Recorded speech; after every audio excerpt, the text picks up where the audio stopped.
All right, welcome back to the channel, everybody. It's been quite a long time since we put out a video, and well, the problem was we were busy, and that's a good problem to have. It's summertime, and we were cranking out cars like crazy. Really didn't have much time to get behind the camera and take the time to film what we were working on, but we pumped out a lot of cars this summer. So we're rolling into mid-September. Things are kind of slowing down, so we'll get back to trying to get some videos out and showing you what we're working on. You can see behind me today's project.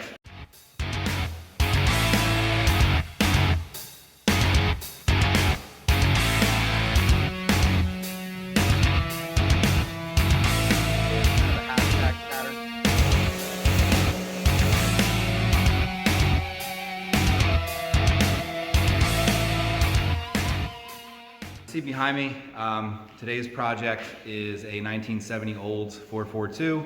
The car has been sitting for about 2 years. The hood went out to get paint work done along with the quarter.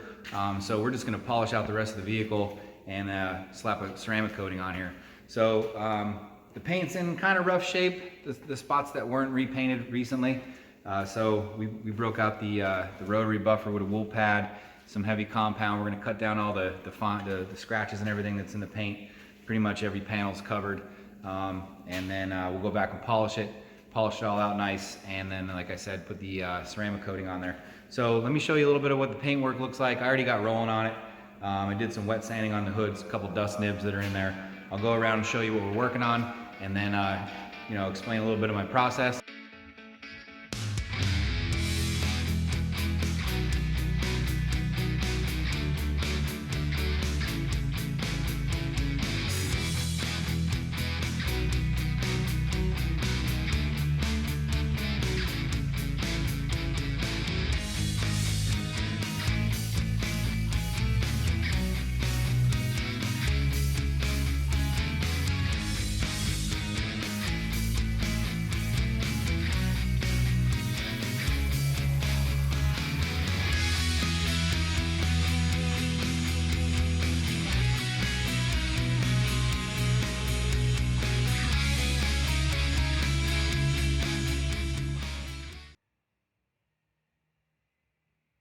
So after doing a couple test spots, seeing how the paint was going to react and what was going to work best on it, I started out, obviously, whenever you want to start out with, polishing out paint, the least aggressive pad, least aggressive polish or compound, and then work your way up from there, see how the paint's reacting. So I started out with 3D1 with an HDO pad, blue HDO pad, and I mean, the paint was getting some shine to it, but it wasn't taking out those deeper scratches that were in the paint, just the marring and everything. So I bumped it up to Meguiars 105 and brought out the rotary with the wool pad. And then I'm also using 3D AAT 501. So that's going to be my initial pass around the entire vehicle. And then we're going to go back with the Rupes and probably a blue HDO pad as well for the second pass. And then if we have to do a little fine tuning from there, then we might hit it with a lighter polish. All right, so this is what we're working with. You can see the light shining on there. It's some haze, some small scratches that are covering the entire vehicle. So I already did the driver's side. That's pretty much done. And I just moved over to the hood. Here's a closer look at those dust nibs that I did a little wet sanding on. Right there on the stripe, there's a little bit there. Moving on back. So basically I hit it with some 2K and then 3K, smooth it out nice, and then we're gonna come back with the rotary and get those knocked down and leveled out. Now, if you're just starting out detailing, maybe it's a hobby that you have, or you're going into a full-time business doing this, and you're thinking about getting a rotary. So this is a Dewalt. I've had this thing for years. This thing will absolutely rip and shred paint off of a vehicle if you have no idea what you're doing. So my suggestion would be, go to the local junkyard, grab an old hood, an old fender or something, and just practice on it. You're gonna see right away that you gotta move pretty quick. I mean, if you get hung up on one spot, you're gonna burn through the clear pretty quick. So definitely do some practice with these things, because you definitely don't want a customer's vehicle coming in and the next thing you know, you have to call them and tell them the car's got to go to a paint shop before you finish detailing.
All right, so we did our initial pass with the wool pad and Meguiars 105 on the rotary. And what I'm going to do now is just wipe off any residue that's still on here. Now this is nowhere near ready to go.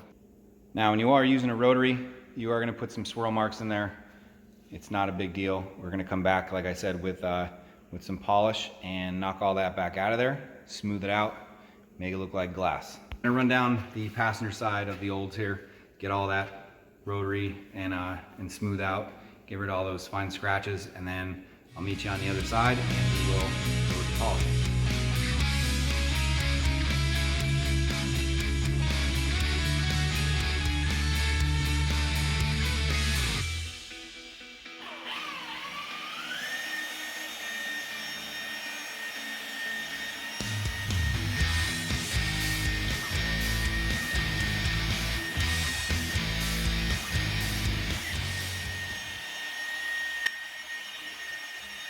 We just finished up the first pass around the car and got a majority of the scratches and swirl marks, and I was even noticing some sanding marks from originally when this car was painted, this restoration back in the early 90s. So we knocked all that out, and now our next move is going to be to go around with a compound polish. So 3D1 is what I usually use. So it's a compound, it's a finishing polish in one. It's one step. So it'll start out as a compound. As you work it longer, it diminishes down to a polish, and we're gonna head around the entire vehicle. I did a test spot with some polishes and you know, testing out different pads for our next step here after the rotary. And what we're gonna go with is 3D1, and then I'm gonna use the Euro fiber pad on the Rupes polisher. So that's giving me it's cutting it down and making a pretty nice finish on the paint. So we'll travel around. That might be our only step that we need to do. I'll take another look at it, you know, after I move farther along on the panel, and see if we're going to need to make any adjustments or use, you know, another step. But I'm pretty confident that this is going to knock everything down and give a really nice shine.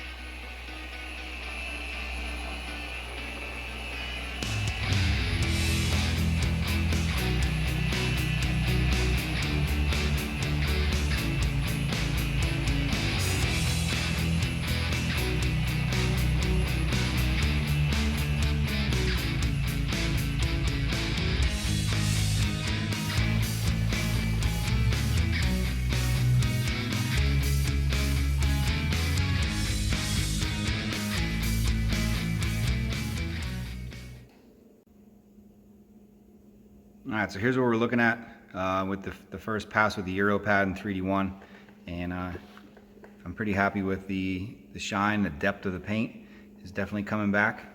And then over here I didn't get to yet, you can see where swirls are and everything from the rotary buffer, but we're moving along. So we're gonna run around the car and get everything else straightened out, and then we'll be ready to give it a wash and prep it for ceramic coating. I actually wound up, after I went around it with 3D1 and the Euro fiber pad, I wound up coming back with Meguiars 205. It just wasn't that good yet. So took another pass around the car with a very fine polishing pad. And I mean, you can see it shining behind me. It's prepped, it's ready, and we're gonna get a ceramic coating on it tomorrow. So I spent basically the entire day just getting the paint prepped and all those bigger scratches out of it. And we'll spend the morning, probably tomorrow, getting the coating applied on it, and then we'll be ready to go out there.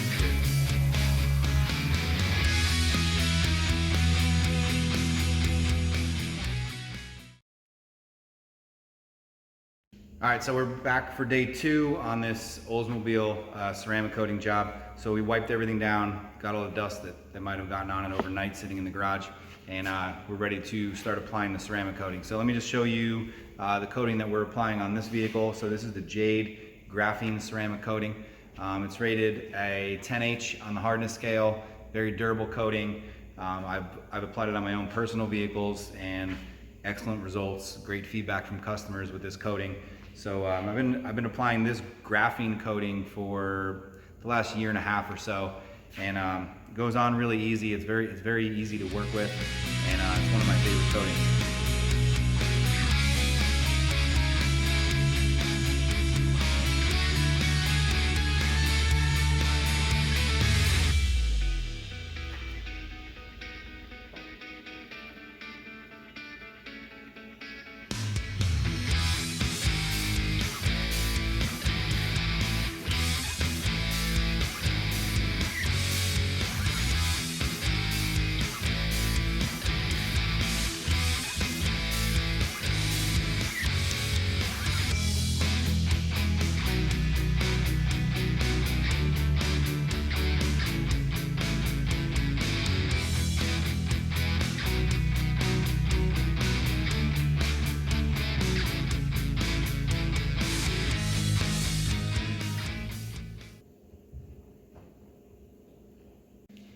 So really with a ceramic coating, the most work is actually prepping the paint, buffing the paint out, getting it as perfect as possible.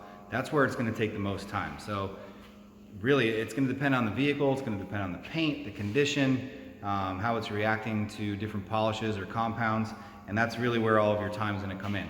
Applying the coating itself, 2 hours maybe. I mean, if you're taking your time, once you get used to it, you can move pretty quick. The temperature is going to play a role in how quickly the coating is going to flash and how quick you could wipe it off. So I actually had an issue about 2 weeks ago with the truck that I was doing. It was extremely humid. It was raining that day, and the coating just wasn't going on like it has ever. It almost felt like I didn't know what I was doing. But I figured out that it had to be the humidity that was in the air in the shop in here. I don't have air conditioning or anything. But I had to delay that job till the next day when the rain stopped and the humidity was a little bit lower, and then it was back to going on like it should. Today it's really low humidity in the shop today. It's down to like 63%. I think that day that I was having the issue, it was at like 96%. So air conditioning might be in our future in this shop. We'll see what happens down the road. When I'm applying the coating, put a liberal amount on the microfiber applicator pad. And I kind of just work in a rectangular or square area. Today, because the humidity is lower, like I said, I can work a little bit larger of an area. And I'll do a crosshatch to make sure that I cover the entire area. And what you're going to wait for is for it to flash. So it's almost going to get like a rainbow effect to it. And that's when you know it's ready to start wiping off. So we'll let that set up a little bit. Depending on the temperature in your shop, could take a minute or two, could take 30 seconds. It really varies, but I do like to use 2 towels. So one towel, I'll come back the initial wipe and level it out, and then the second towel to kind of just buff all the remaining residue that's on there. Problem is, if you don't get all of it off, you are going to have to go back and buff it. It's going to cure on there, and you're going to see high spots, and you're going to wind up having to come back with a compound to polish that out, and then re-prep it and reapply. So the first couple times I did this, I was like extremely nervous. I was sweating like crazy, but just like anything, as you get used to it, it gets a whole heck of a lot easier. So first towel, level it all out nice, and now I'm just going back over and making sure I get everything off. I could already feel the smoothness of the top part of the hood here, which I just applied. So it cures rather quickly. I usually hold the cars here in the shop for 24 hours before I send them out. If it's raining, I'll ask the customer if they want to keep it inside. We'll keep it here over on the side. I have the room to store it for an extra day or two until the weather's nice. The longer you can go, the better, but there's how we apply it. So I'm going to finish up going around ceramic coating the rest of this car, and once I'm done, I'll show you the end results. So you can see the shine behind me. We went around the entire vehicle. It's completely ceramic coated. The coating was applied to not only the paint, but also the wheels, the windows, the vinyl top, and the chrome. So it's fully protected, and I'm going to give you guys a quick tour of not only the outside, but we also did an interior detail and an engine bay detail as well. So I'll show you some before and afters of what we were working with.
So the 70 Olds is complete. Interior, exterior, engine bay is all detailed, cleaned up, ceramic coated, ready to go.